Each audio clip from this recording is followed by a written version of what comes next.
আমাদের বাংলাদেশে কিসের দাস প্রথা চলে গিয়েছে। দাস প্রথা যদি দেখতে চান উত্তরবঙ্গের সেই চা বাগান গুলাতে যান, দাস প্রথা বাংলাদেশে উঠে যায় নাই। আমার এই দেশের সরাসরি কায়িক শ্রমের সাথে জড়িত 65 থেকে 70% মানুষকে মর্যাদা দিতে হবে।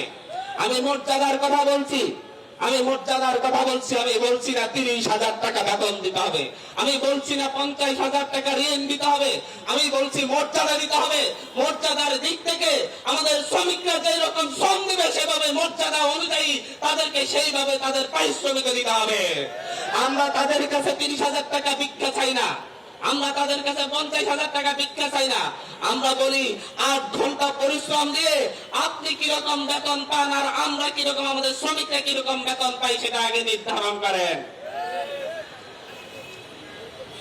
আমরা দেখেছি বাংলাদেশের চা শ্রমিকদের বেহাল অবস্থা।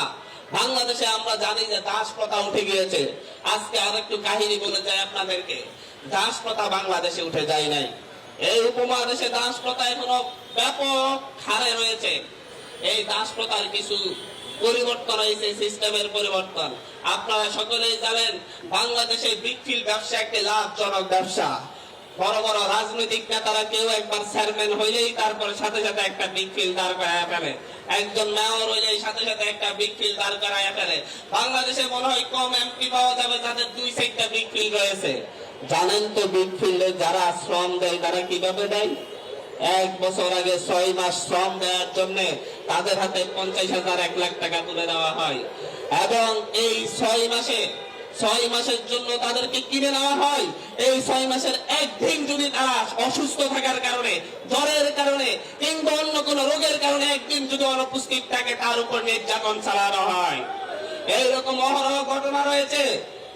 আপনারা এই ব্রিকফিল্ড গুলার কয়লার মাঝে অনেক অনেক শ্রমিকের দেহের ধ্বংসাবশেষ পাবেন। এটা চরম বাস্তবতা।